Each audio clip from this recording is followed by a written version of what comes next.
Olá, tudo bem?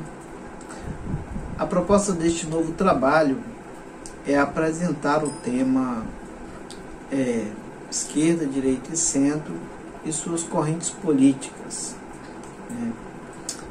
Para nos situarmos sobre o tema em questão, é importante lembrar que estamos tratando de ideologias políticas que fazem parte do nosso cotidiano e que, em sua maioria, não são bem compreendidas.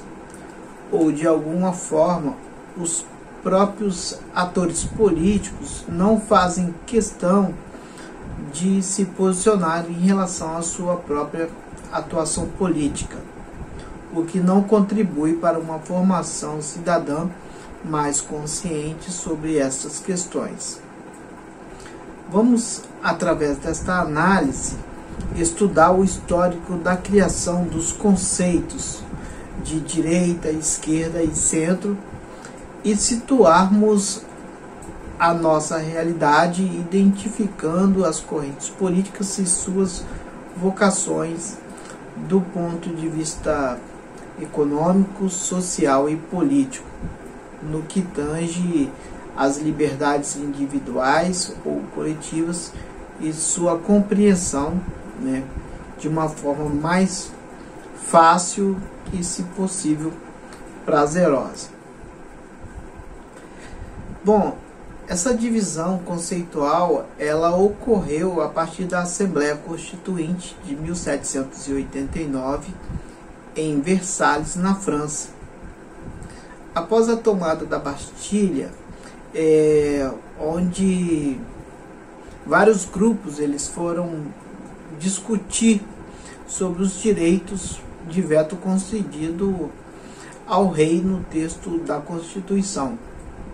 Os deputados eles se divergiam em dois grandes grupos, colocando-se à direita os que eram favoráveis a essa medida e à esquerda os que eram contrários. E o rei ele se posicionava no centro do parlamento. Os da direita eram chamados de girondinos e representavam a aristocracia conservadora, enquanto os da esquerda eram chamados de jacobinos e representavam os patriotas, também conhecidos como liberais burgueses. Os girondinos eles defendiam os grandes proprietários de terras, os grandes comerciantes e os senhores feudais, enquanto os jacobinos defendiam os interesses e os direitos dos trabalhadores, pequenos, médios comerciantes, artesãos, pobres e miseráveis, que eram a maioria absoluta na França no século XVIII. Então, para ficar mais claro, identificar através de uma linha, esse posicionamento, essa divisão que havia naquela época, direita e esquerda, onde na esquerda estavam os liberais, revolucionários, burgueses, conhecidos como jacobinos, e à direita estavam os conservadores, conhecidos como girondinos. Mais na frente, para ser mais preciso, no século XX, a burguesia ela já havia se afirmado no poder no mundo como um todo. Agora ela tornou-se direita. Por que isso acontece? Uma vez que ela conquistou o poder, ela vai querer garantir a manutenção desse poder. E surge uma nova ideologia que era o comunismo, que se apresenta como alternativa ao capitalismo, que vai assumir a posição de esquerda. A partir daí, a esquerda, de forma geral, ela se identifica com as questões sociais, e o maior controle do Estado, enquanto a direita eles se identificam com a defesa do mercado e da liberdade do comércio. Surge o centro, agora de uma forma muito mais prática, né, dentro de uma lógica da conveniência, ou seja, de acordo com os interesses. E esses grupos, eles que não tinham posições definidas, eles poderiam oscilar, seja para a direita, seja para a esquerda, desde que eles estivessem no poder ou tivessem os seus interesses satisfeitos. Nessa mesma lógica, né, de esquerda e direita, nós podemos dizer que a esquerda, elas representam aqueles grupos que defendem a estatização das empresas, né, que a empresa deve pertencer ao Estado. Eles irão defender que haja menos impostos para os mais pobres, mais impostos para os mais ricos, que é distribuição de renda, reforma agrária. Então, dentro desta linha, no que tange a questão horizontal, né, do diagrama, que é dividido em duas linhas, uma vertical, outra horizontal, na linha horizontal, quanto mais à esquerda estiver o governo, estiver o Estado, significa que maior vai ser o controle do Estado, ou do governo, sobre essas questões econômicas. Quanto mais à direita, né, maior vai ser o controle do mercado sobre as questões econômicas, né?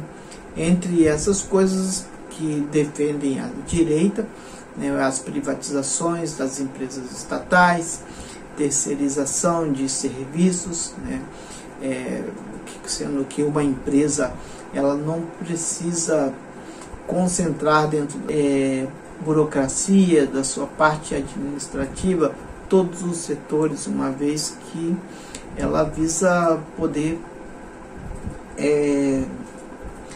dividir, né, distribuir essas funções para outras empresas, né, tirando de si as responsabilidades previdenciárias, sociais, entre outras, para se dedicar exclusivamente com a administração da produção e do lucro que essa empresa possa gerar.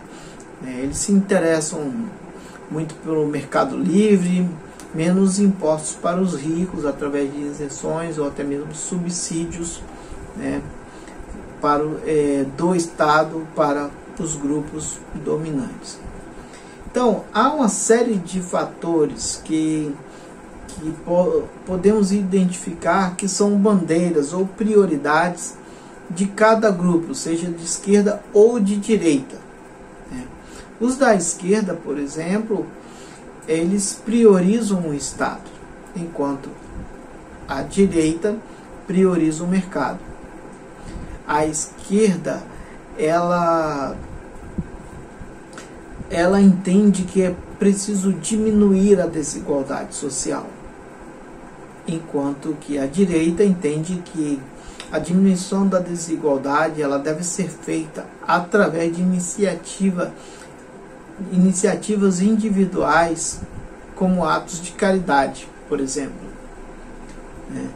A esquerda, ela busca igualdade de oportunidade, né? A direita busca eficiência. A esquerda, ela busca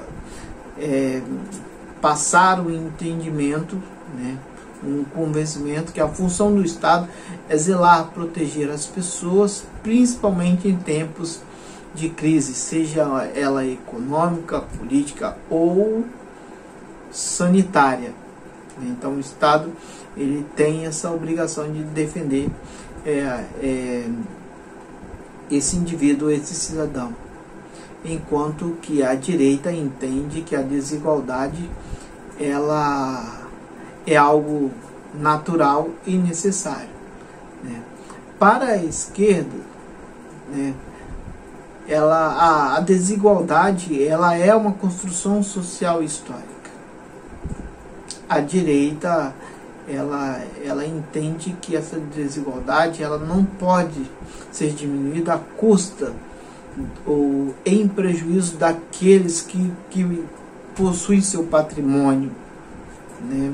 Então, se tem que cortar alguma coisa, que corte do Estado e não das pessoas que já possuem, né, seus bens, suas propriedades, né, que tem, e também ela trabalha dentro de uma lógica da diminuição dos direitos coletivos, né, e corte de gastos sociais.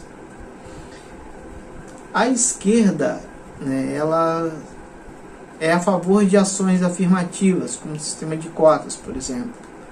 Para a direita, elas são contra ações afirmativas, né, como Bolsa Família, auxílio emergencial e etc. A esquerda ela defende o meio ambiente como forma de desenvolvimento sustentável, enquanto a direita enxerga o meio ambiente como uma grande fonte de riqueza e exploração, né? Para a esquerda, a liberdade ela pressupõe que as pessoas tenham as mesmas oportunidades do ponto de partida, né? No mesmo ponto de partida. Uma pessoa mais pobre, ela não poderá escolher muitas coisas que uma pessoa que nasce numa família rica pode, como por exemplo onde vai estudar, sua profissão e etc. Mesmo quando escolhe, o caminho ele é muito mais complicado e as condições são muito mais desfavoráveis, o que favorece a manutenção do status quo, beneficiando as elites. Então, por sua vez, as pessoas que se declaram de direita, em sua maioria, acreditam que a liberdade determina o sucesso através da meritocracia. O que isso quer dizer? De acordo com o seu esforço, com a sua dedicação, com a sua competência e o seu merecimento. Esse argumento ele é válido, né? Porém, ele não é justo, dependendo da sociedade em que ele é aplicado, né? Em sociedades como países subdesenvolvidos, países emergentes, que é o caso do Brasil, ela não é justa. Mas para países como a Noruega, a Dinamarca, a Suécia, o sentido ele é diferente. Mas a nossa realidade ela não condiz com esse entendimento. Então, agora vamos esclarecer esse diagrama, né? O que seria esse diagrama, de fato? Diagrama porque ele é composto por duas linhas. Uma que é a linha vertical, outra que é a linha horizontal.